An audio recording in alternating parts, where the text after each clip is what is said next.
मैं इस वक्त बक्सयार्ड में हूं और बक्सयार्ड में आप देखिए कि तबाही किस तरीके से हुई है। ये घर है और मैं इस वक्त दूसरी मंजिल पर खड़ा हूं, यानी इसके नीचे की एक मंजिल जो है वो पूरी तरीके से मलबे में दब गई है। और हालांकि जानी कोई नुकसान उस तरीके से नहीं हुआ, लेकिन आप देख सकते हैं कि पूरे तरीके से घर जो है वो मलबे में बदल चुका है। अब इस जगह पर मैं इसलिए भी हूं क्योंकि ये एक ऐसी जगह है बक्सयार्ड जहां पर एनडीटीवी पहुंचा है। यहीं पर सबसे पहले बादल फटने की शुरुआत हुई थी। वो कैसे शुरुआत हुई थी वो ये है, ये जो जगह आप देख रहे हैं यहाँ पर सबसे पहले तकरीबन 10:30 बजे के आसपास जो है वो बादल फटा और इसके बाद में यहाँ से पूरा एक पहाड़ का हिस्सा जो है वो मलबे के साथ में यहाँ पर आया। और ना सिर्फ मलबे बल्कि ऊपर जो है वो सेब के बागान थे। ये आप देखिए, ये तमाम सारे सेब यहाँ पर बिखरे पड़े हुए हैं, सेब के बागान थे। ये पूरा सेब के बागान के साथ में मलबा आया, ये घर पड़ा, इसको अपनी चपेट में मलबे ने ले लिया। ये देखिए, ये जो गाड़ी है ये बिल्कुल नई गाड़ी ये इस जगह पर खड़ी थी पार्किंग में, और जब ये मलबा आया पानी के साथ में तो ये कार यहाँ पर गिरी।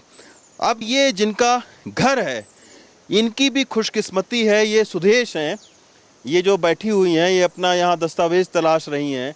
ये इसी कमरे में आमतौर पर सोती थी, यहाँ रहती थी, लेकिन ये उस वक्त चंडीगढ़ चली गई थी, इसकी वजह से इनकी जान बच गई।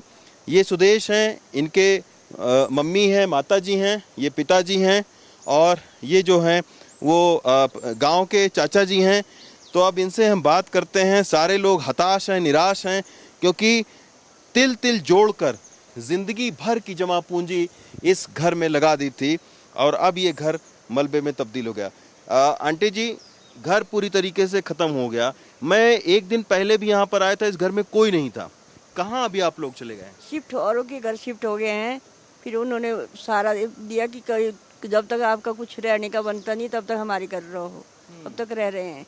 फिर उसके बाद तो फिर तो करना पड़ेगा, कुछ और बनाना पड़ेगा, तब जाके कहीं रहना पड़ेगा। अच्छा। फिलहाल हम बेघर हो गए हैं। बेघर हैं। सुदेश, आप जो है क्या काम करती हैं? अभी मैं देख रहा था दस्तावेज आपने खोदा। इनके जरा हाथ देखिए आप, ये अभी दस्तावेज खोज रही थी आप, मिला आपको आपके दस्तावेज की? नहीं, कुछ डॉक्यूमेंट्स निकल रहे हैं, जैसे हाँ। कुछ सेफ थे, मतलब जो रूम में थोड़ा बहुत मतलब निकल रहे हैं, वो हम निकाल रहे हैं, अभी सामान निकाल रहे हैं। तो आप बता रही थी यहाँ पर आप जो है, एक बार जरा ऊपर आइए। आमतौर पर आप यहाँ पे रहती हैं, जब भी आप अपने घर पे रहती हैं इस कमरे में रहती हैं? जी, ये मेरा रूम था, ये हमारा ये ड्राइंग रूम था। अच्छा। यहाँ सिटिंग एरिया था हमारा। अच्छा। और बाकी मेरे मम्मी पापा अंदर सोते हैं, ब्रदर नीचे सोता है। अच्छा। 5 रूम का हमारा ये, मतलब 5 बेडरूम का ये घर था हमारा पूरा। अच्छा। अभी फ़िलहाल हम लोग कहीं और जगह अब शिफ्ट हो रहे हैं।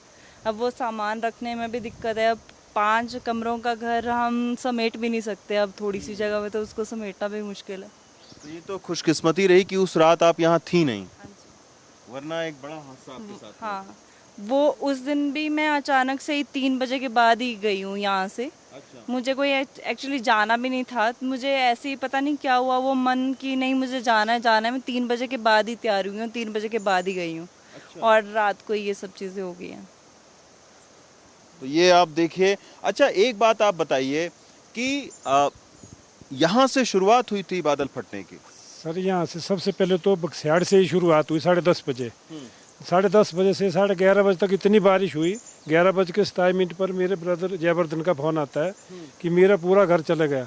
जैसे मैं बाहर निकला तो मेरे घर में पानी ऐसा रहता जैसे वहीं नाड़ा हो।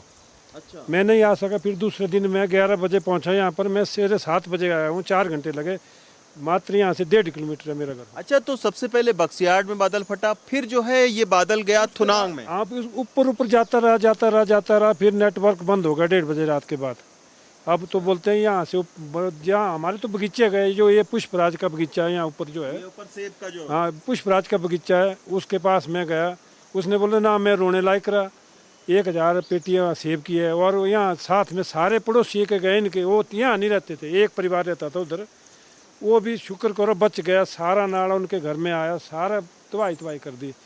तो ये आप देखिए कि तकरीबन 10:30 बजे से लेकर और 1 बजे तक बारिश बहुत भयानक हुई। अलग अलग जगहों पर सिराज घाटी के बादल फटा और फिर जो तबाही का मंजर फैला वो आपके सामने है।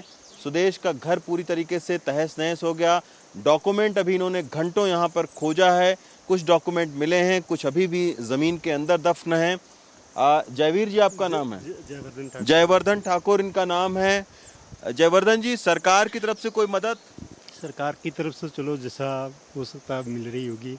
नहीं तो कुछ आपको मिली? नहीं, हमें तो मिल रहा है, तो राशन पानी से तो क्या चलना। अभी तो हम तो चाहते हैं कि अगर सबसे पहले तो हमारा घर बन जाए, तो नहीं तो दूसरों के घर में रह रहे, अभी किराया देना पड़ेगा। तो अपना मकान बना था, बाकी तो यहाँ कारोबार हमारा सारा, क्योंकि मेरा ग्रीन हाउस का कारोबार है। सभी ग्रीन हाउस भी आपका पूरी तरीके हाँ से? जी, हाँ ग्रीन हाउस, इसमें भी पानी घुस गया, बहुत जगह पानी घुस गया, डैमेज भी हुआ। तो हमारा काम भी यही है, ऐसा तो है नहीं यहाँ किसी छोड़ करके कहीं और जगह जा सकते, क्योंकि मेरे को यही रहना भी यहीं पड़ेगा। गाड़ी भी चला गई, सब कुछ चला गया। तो आपकी देखी पूरी तरीके से। और ये जो मेरा सिटिंग रूम था, यहाँ पे मेरा बहुत कीमती सामान है, क्योंकि मेरा बिजनेस है साथ में। तो अभी उसमें कुछ खोज रहे, कुछ सामान तो चला गया, बह के चला गया, कुछ सामान मिल रहा है हमें, क्योंकि अब आप देखिए कीमती सामान भी था, गहने भी होंगे, पैसे भी होंगे आपके, और भी दूसरी चीजें होंगी, लेकिन अभी उसको भी खोजा जा रहा है कि वो कहाँ हैं, बह गए कि भी हैं। तो इस तरीके के जो हालात हैं वो सिराज घाटी के अलग अलग जगहों पर फैले हुए हैं। तुरंत एक आर्थिक मदद की ज़रूरत है, एक बड़े आर्थिक पैकेज की घोषणा की ज़रूरत है और देखना होगा सरकार को, मुख्यमंत्री को, कि किस तरीके से ज़मीनी जो लोग हैं, जो परेशान हैं, जो जिनको ज़रूरत है मदद की, उनको कैसे तुरंत मदद पहुँचे। मंडी से जेवियर के साथ रवीश रंजन शुक्ला, एनडीटीवी इंडिया।